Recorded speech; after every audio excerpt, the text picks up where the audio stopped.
Marcos capítulo 13. Quando saía do templo, disse-lhe um dos seus discípulos: Mestre, olha que pedras e que edifícios.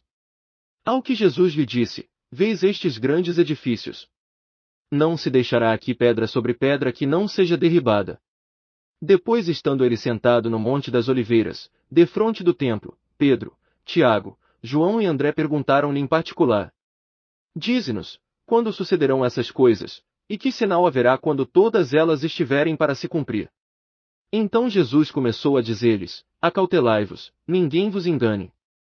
Muitos virão em meu nome, dizendo: Sou eu, e a muitos enganarão. Quando, porém, ouvirdes falar em guerras e rumores de guerras, não vos perturbeis, forçoso é que assim aconteça, mas ainda não é o fim. Pois se levantará nação contra nação, e reino contra reino, e haverá terremotos em diversos lugares, e haverá fomes. Isso será o princípio das dores. Mas olhai por vós mesmos, pois por minha causa vos hão de entregar aos sinédrios e às sinagogas, e sereis açoitados, também sereis levados perante governadores e reis, para lhes servir de testemunho. Mas importa que primeiro o evangelho seja pregado entre todas as nações. Quando, pois, vos conduzirem para vos entregar, não vos preocupeis com o que haveis de dizer, mas, o que vos for dado naquela hora, isso falai, porque não sois vós que falais, mas sim o Espírito Santo. Um irmão entregará à morte a seu irmão, e um pai a seu filho, e filhos se levantarão contra os pais e os matarão. E sereis odiados de todos por causa do meu nome, mas aquele que perseverar até o fim, esse será salvo. Ora, quando vós virdes a abominação da desolação estar onde não deve estar, quem lê, entenda, então os que estiverem na Judéia fujam para os montes. Quem estiver no eirado não desça, nem entre para tirar alguma coisa da sua casa. E quem estiver no campo não volte atrás para buscar a sua capa. Mas ai das que estiverem grávidas, e das que amamentarem naqueles dias. Orai, pois, para que isto não suceda no inverno. Porque naqueles dias haverá uma tribulação tal, qual nunca houve desde o princípio da criação, que Deus criou, até agora, nem jamais haverá. Se o Senhor não abreviasse aqueles dias, ninguém se salvaria, mas ele, por causa dos eleitos que escolheu, abreviou aqueles dias. Então, se alguém vos disser, eis aqui o Cristo, ou, ei-lo ali, não acrediteis. Porque hão de surgir falsos cristos e falsos profetas, e farão sinais e prodígios para enganar, se possível, até os escolhidos. Ficai vós, pois, de sobreaviso, eis que de antemão vos tenho dito tudo. Mas naqueles dias, depois daquela tribulação, o sol escurecerá, e a lua não dará a sua luz. As estrelas cairão do céu, e os poderes que estão nos céus serão abalados. Então verão vir o Filho do Homem nas nuvens, com grande poder e glória. E logo enviará os seus anjos, e ajuntará os seus eleitos, desde os quatro ventos, desde a extremidade da terra até a extremidade do céu. Da figueira, pois, aprendei a parábola, quando já o seu ramo se torna tenro e brota folhas, sabeis que está próximo o verão. Assim também vós, quando virdes sucederem essas coisas, sabei que ele está próximo, mesmo às portas. Em verdade vos digo que não passará esta geração, até que todas essas coisas aconteçam. Passará o céu e a terra, mas as minhas palavras não passarão. Quanto, porém, ao dia e à hora, ninguém sabe, nem os anjos no céu nem o Filho, senão o Pai. Olhai! Vigiai! Porque não sabeis quando chegará o tempo. É como se um homem, devendo viajar, ao deixar a sua casa, desse autoridade aos seus servos, a cada um o seu trabalho, e ordenasse também ao porteiro que vigiasse. Vigiai, pois, porque não sabeis quando virá o Senhor da casa, se à tarde, se à meia-noite, se ao cantar do galo, se pela manhã. Para que, vindo de improviso, não vos ache dormindo. O que vos digo a vós, a todos o digo, vigiai. Marcos capítulo 14. Ora, dali a 2 dias era a Páscoa e a festa dos pães ázimos, e os principais sacerdotes e os escribas andavam buscando como prender Jesus à traição, para o matarem. Pois eles diziam, não durante a festa, para que não haja tumulto entre o povo. Estando ele em Betânia, reclinado à mesa em casa de Simão, o leproso, veio uma mulher que trazia um vaso de alabastro cheio de bálsamo de nardo puro, de grande preço. Quebrando o vaso, derramou-lhe sobre a cabeça o bálsamo. Mas alguns houve que em si mesmos se indignaram e disseram: para que se fez este desperdício do bálsamo? Pois podia ser vendido por mais de 300 denários que se dariam aos pobres. E bramavam contra ela. Jesus, porém, disse: deixai-a, por que a molestais? Ela praticou uma boa ação para comigo. Porquanto os pobres sempre os tendes convosco, e quando quiserdes, podeis fazer-lhes bem, a mim, porém, nem sempre me tendes. Ela fez o que pode, antecipou-se a ungir o meu corpo para a sepultura. Em verdade vos digo que, em todo o mundo, onde quer que for pregado o Evangelho, também o que ela fez será contado para a memória sua. Então Judas Iscariotes, um dos 12, foi ter com os principais sacerdotes para lhes entregar Jesus. Ouvindo eles, alegraram-se, e prometeram dar-lhe dinheiro. E buscava como o entregaria em ocasião oportuna. Ora, no primeiro dia dos pães ázimos, quando emolavam a Páscoa, disseram-lhe seus discípulos: aonde queres que vamos fazer os preparativos para comeres a Páscoa? Enviou, pois, 2 dos seus discípulos, e disse-lhes: ide à cidade, e vos sairá ao encontro um homem levando um cântaro de água, seguiu. E, onde ele entrar, dizei ao dono da casa: o mestre manda perguntar: onde está o meu aposento em que hei de comer a Páscoa com os meus discípulos? E ele vos mostrará um grande cenáculo mobiliado e pronto, aí fazei-nos os preparativos. Partindo, pois, os discípulos, foram à cidade, onde acharam tudo como ele lhes dissera, e prepararam a Páscoa. Ao anoitecer chegou ele com os 12. E, quando estavam reclinados à mesa e comiam, disse Jesus: em verdade vos digo que um de vós, que comigo come, há de trair-me. Ao que eles começaram a entristecer-se e a perguntar-lhe um após outro: porventura sou eu? Respondeu-lhes: é um dos 12, que mete comigo a mão no prato. Pois o Filho do Homem vai, conforme está escrito a seu respeito, mas há daquele por quem o Filho do Homem é traído. Bom seria para esse homem se não houvera nascido. Enquanto comiam, Jesus tomou o pão e, abençoando, o partiu e deu-lhe, dizendo: tomai, isto é o meu corpo. E tomando um cálice, rendeu graças e deu-lhe, e todos beberam dele. E disse-lhes: isto é o meu sangue, o sangue do pacto, que por muitos é derramado. Em verdade vos digo que não beberei mais do fruto da videira, até aquele dia em que o beber, novo, no reino de Deus.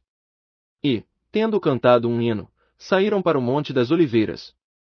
Disse-lhes então Jesus: todos vós vos escandalizareis, porque escrito está: ferirei o pastor, e as ovelhas se dispersarão. Todavia, depois que eu ressurgir, irei adiante de vós para a Galiléia. Ao que Pedro lhe disse: ainda que todos se escandalizem, nunca, porém, eu. Replicou-lhe Jesus: em verdade te digo que hoje, nesta noite, antes que o galo cante 2 vezes, 3 vezes tu me negarás. Mas ele repetia com veemência: ainda que me seja necessário morrer contigo, de modo nenhum te negarei. Assim também diziam todos. Então chegaram a um lugar chamado Getsêmani, e disse Jesus a seus discípulos: sentai-vos aqui, enquanto eu oro. E levou consigo a Pedro, a Tiago e a João, e começou a ter pavor e a angustiar-se. E disse-lhes: a minha alma está triste até a morte, ficai aqui e vigiai. E adiantando-se um pouco, prostrou-se em terra, e orava para que, se fosse possível, passasse dele aquela hora. E dizia: Abba, Pai, tudo te é possível, afasta de mim este cálice, todavia não seja o que eu quero, mas o que tu queres. Voltando, achou-os dormindo, e disse a Pedro: Simão, dormes? Não pudeste vigiar uma hora? Vigiai e orai, para que não entreis em tentação. O espírito, na verdade, está pronto, mas a carne é fraca. Retirou-se de novo e orou, dizendo as mesmas palavras. E voltando outra vez, achou-os dormindo, porque seus olhos estavam carregados, e não sabiam o que lhe responder. Ao voltar pela terceira vez, disse-lhes: dormi agora e descansai. Basta, é chegada a hora. Eis que o Filho do Homem está sendo entregue nas mãos dos pecadores. Levantai-vos, vamo-nos, eis que é chegado aquele que me trai. E logo, enquanto ele ainda falava, chegou Judas, um dos 12, e com ele uma multidão com espadas e varapaus, vinda da parte dos principais sacerdotes, dos escribas e dos anciãos. Ora, o que o traía lhes havia dado um sinal, dizendo: aquele que eu beijar, esse é, prendei-o e levai-o com segurança. E, logo que chegou, aproximando-se de Jesus, disse, Rabi. E o beijou. Ao que eles lhes lançaram as mãos, e o prenderam. Mas um dos que ali estavam, puxando da espada, feriu o servo do sumo sacerdote e cortou-lhe uma orelha. Disse-lhes Jesus, saístes com espadas e varapaus para me prender, como a um salteador. Todos os dias estava convosco no templo, a ensinar, e não me prendestes, mas isto é para que se cumpram as Escrituras. Nisto, todos o deixaram e fugiram. Ora, seguia-o certo jovem envolto em um lençol sobre o corpo nu, e o agarraram. Mas ele, largando o lençol, fugiu despido. Levaram Jesus ao sumo sacerdote, e ajuntaram-se todos os principais sacerdotes, os anciãos e os escribas. E Pedro o seguiu de longe até dentro do pátio do sumo sacerdote, e estava sentado com os guardas, aquentando-se ao fogo. Os principais sacerdotes testemunham contra Jesus para o matar, e não o achavam. Porque contra ele muitos depunham falsamente, mas os testemunhos não concordavam. Levantaram-se por fim alguns que depunham falsamente contra ele, dizendo: Nós ouvimos dizer, eu destruirei este santuário, construído por mãos de homens, e em 3 dias edificarei outro, não feito por mãos de homens. E nem assim concordava o seu testemunho. Levantou-se então o sumo sacerdote no meio e perguntou a Jesus, não respondes coisa alguma? Que é que estes depõem contra-te? Ele, porém, permaneceu calado, e nada respondeu. Tornou o sumo sacerdote a interrogá-lo, perguntando-lhe, és tu o Cristo, o Filho do Deus bendito? Respondeu Jesus, eu o sou, e vereis o Filho do Homem assentado à direita do poder e vindo com as nuvens do céu. Então o sumo sacerdote, rasgando as suas vestes, disse, para que precisamos ainda de testemunhas?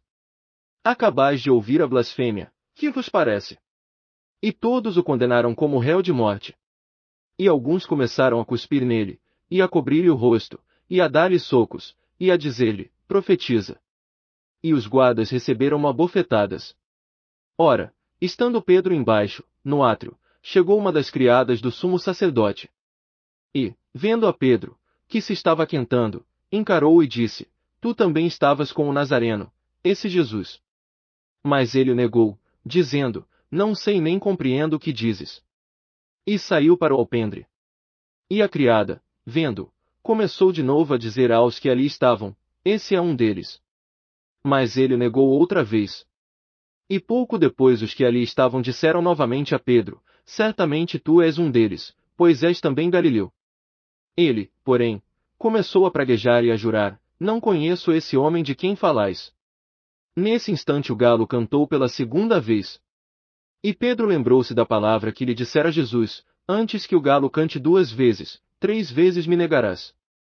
E caindo em si, começou a chorar.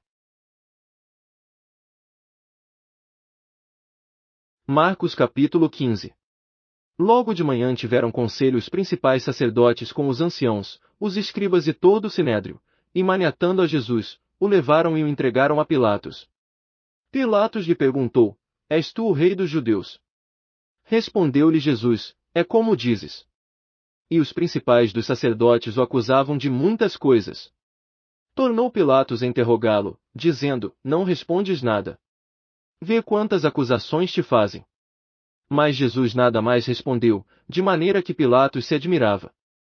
Ora, por ocasião da festa costumava soltar-lhes um preso qualquer que eles pedissem. E havia um, chamado Barrabás, preso com outros sediciosos, os quais no motim haviam cometido um homicídio. E a multidão subiu e começou a pedir o que lhe costumava fazer. Ao que Pilatos lhes perguntou, quereis que vos solte o rei dos judeus? Pois ele sabia que por inveja os principais sacerdotes lhe haviam entregado. Mas os principais sacerdotes incitaram a multidão a pedir que lhe soltasse antes a Barrabás. E Pilatos, tornando a falar, perguntou-lhes, que farei então daquele a quem chamais reis dos judeus? Novamente clamaram eles, crucifica-o. Disse-lhes Pilatos, mas que mal fez ele? Ao que eles clamaram ainda mais, crucifica-o. Então Pilatos, querendo satisfazer a multidão, soltou-lhe Barrabás, e tendo mandado açoitar a Jesus, o entregou para ser crucificado. Os soldados, pois, levarão-no para dentro, ao pátio, que é o pretório, e convocaram toda a coorte. Vestiram-no de púrpura e puseram-lhe na cabeça uma coroa de espinhos que haviam tecido. E começaram a saudá-lo: Salve, Rei dos Judeus!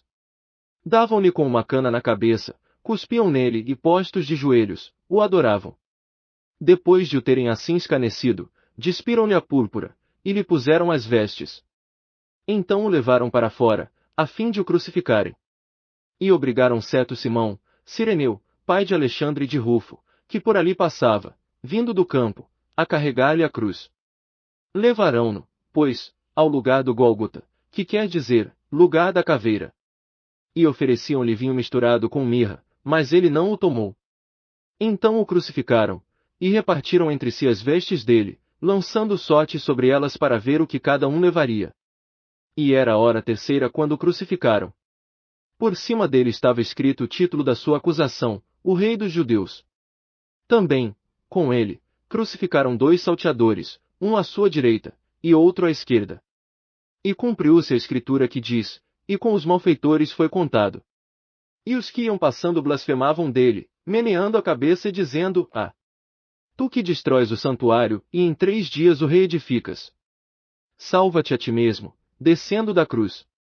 De igual modo também os principais sacerdotes, com os escribas, escarnecendo, diziam entre si: a outros salvou, a si mesmo não pode salvar. Desça agora da cruz o Cristo, o Rei de Israel, para que vejamos e creiamos. Também os que com ele foram crucificados o injuriavam. E, chegada a hora sexta, houve trevas sobre a terra, até a hora nona. E, à hora nona, bradou Jesus em alta voz: Eloi, Eloi, lama sabactani. Que, traduzido, é: Deus meu, por que me desamparaste? Alguns dos que ali estavam, ouvindo isso, diziam: Eis que chama por Elias. Correu um deles, ensopou uma esponja em vinagre, e pondo-a numa cana, dava-lhe de beber, dizendo: Deixai, vejamos se Elias virá tirá-lo. Mas Jesus, dando um grande brado, expirou. Então o véu do santuário se rasgou em 2, de alto a baixo. Ora, o centurião, que estava defronte dele, vendo-o assim expirar, disse: Verdadeiramente este homem era filho de Deus. Também ali estavam algumas mulheres olhando de longe, entre elas Maria Madalena, Maria, mãe de Tiago o menor e de José, e Salomé. As quais o seguiam e o serviam quando ele estava na Galiléia, e muitas outras que tinham subido com ele a Jerusalém. Ao cair da tarde, como era o dia da preparação, isto é, a véspera do sábado, José de Arimateia, ilustre membro do Sinédrio, que também esperava o reino de Deus, cobrando ânimo foi Pilatos e pediu o corpo de Jesus. Admirou-se Pilatos de que já tivesse morrido, e chamando o centurião, perguntou-lhe se, de fato, havia morrido. E, depois que o soube do centurião, cedeu o cadáver a José. O qual, tendo comprado um pano de linho, tirou da cruz o corpo, envolveu-o no pano e o depositou num sepulcro aberto em rocha, e rolou uma pedra para a porta do sepulcro. E Maria Madalena e Maria, mãe de José, observavam onde fora posto. Marcos capítulo 16. Ora, passado o sábado, Maria Madalena, Maria, mãe de Tiago, e Salomé, compraram aromas para irem ungí-lo. E, no primeiro dia da semana, foram ao sepulcro muito cedo, ao levantar do sol. E diziam umas às outras: Quem nos revolverá a pedra da porta do sepulcro? Mas, levantando os olhos, notaram que a pedra, que era muito grande, já estava revolvida. E entrando no sepulcro, viram um moço sentado à direita, vestido de alvo manto, e ficaram atemorizadas. Ele, porém, lhes disse: Não vos atemorizeis, buscais a Jesus, o Nazareno, que foi crucificado. Ele ressurgiu, não está aqui, eis o lugar onde o puseram. Mas ide, dizei a seus discípulos, e a Pedro, que ele vai adiante de vós para a Galiléia, ali o vereis, como ele vos disse. E, saindo elas, fugiram do sepulcro, porque estavam possuídas de medo e assombro, e não disseram nada a ninguém, porque temiam. Ora, havendo Jesus ressurgido cedo no primeiro dia da semana, apareceu primeiramente a Maria Madalena, da qual tinha expulsado 7 demônios. Foi ela anunciá-lo aos que haviam andado com ele, os quais estavam tristes e chorando. E ouvindo eles que vivia, e que tinha sido visto por ela, não o creram. Depois disso manifestou-se sob outra forma a 2 deles que iam de caminho para o campo, os quais foram anunciá-lo aos outros, mas nem a estes deram crédito. Por último, então, apareceu aos 11, estando eles reclinados à mesa, e lançou-lhes em rosto a sua incredulidade e dureza de coração, por não haverem dado crédito aos que o tinham visto já ressurgido. E disse-lhes: Ide por todo o mundo, e pregai o evangelho a toda criatura. Quem crer e for batizado será salvo, mas quem não crer será condenado. E estes sinais acompanharão aos que crerem: em meu nome expulsarão demônios, falarão novas línguas, pegarão em serpentes, e se beberem alguma coisa mortífera, não lhes fará dano algum, e porão as mãos sobre os enfermos, e estes serão curados. Ora, o Senhor, depois de lhes ter falado, foi recebido no céu, e assentou-se à direita de Deus. Eles, pois, saindo, pregaram por toda parte, cooperando com eles o Senhor, e confirmando a palavra com os sinais que os acompanhavam.